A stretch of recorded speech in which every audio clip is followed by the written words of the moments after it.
This video is just a quick reminder of how to change colors or add more yarn in a knitting project.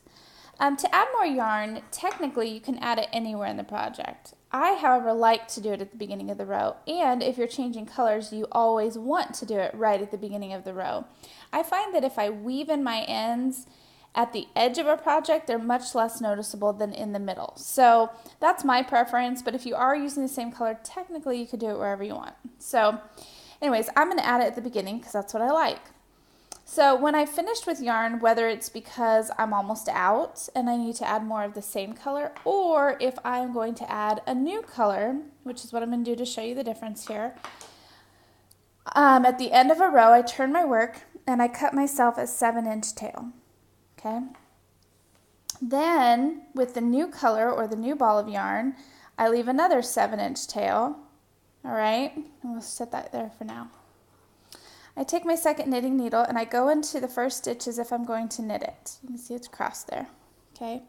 And I hold on to my needles. But instead of grabbing the yarn that I have been working with, I'm leaving that one there. And I'm going to grab this new yarn. I'm leaving my tail and I'm making a loop. This loop is not a slip knot, it's just a loop, okay? At this point in the stitch, I've put my needle into the stitch. I'm going to take that loop and put it over the back needle. Then I'm going to grab it here just to add some tension, and I'm going to pull it through. Okay, so you can see my new color there, and then I take the old stitch off. I'm going to do one more stitch. Okay, I'm going to drop my tail, my new tail, grab my new color, okay, in through the front door, run around back, out through the front door, off jumps Jack. Okay, and at this point, I like to set my project down. Okay, I'm going to pull my tails out here. I'm going to set my project down. I'm going to tilt my camera just a little bit. There you go. Okay, with these two tails, I tie them into an overhand knot. Nothing fancy, not a double knot, just a simple overhanded knot. I think I did that kind of fast. Let's do that again. I have the tail of my new color and the tail of my old color, and I take the two and tie a simple overhanded knot. There we go. Now this knot I don't do too tight. You can see kind of what it looks like there. This is just to keep it secured so that as I'm knitting, I don't have a big loose section right here.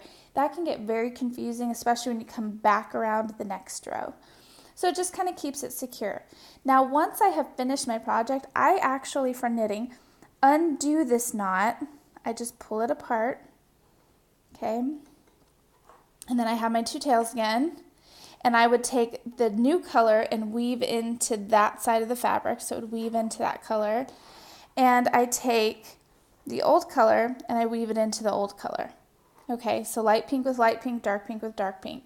If you are doing the same color, so say I'm adding more of the light pink, I would still weave this into one section and the other tail into another section to avoid it being doubled up in a section and being too dense right there. Okay, so that's it for adding a new color. You just go into a stitch, put on the new loop, pull it through, and take off your old stitch, and that's it. You have your new color. So there's nothing fancy, nothing tricky. If it feels too hard, you're probably doing it wrong because it is very, very simple. So, and when learning, simple makes people feel like they're making a mistake, and that's just not the case. It's okay for it to be easy. I hope that helps. If you have any more questions, let me know. Thanks.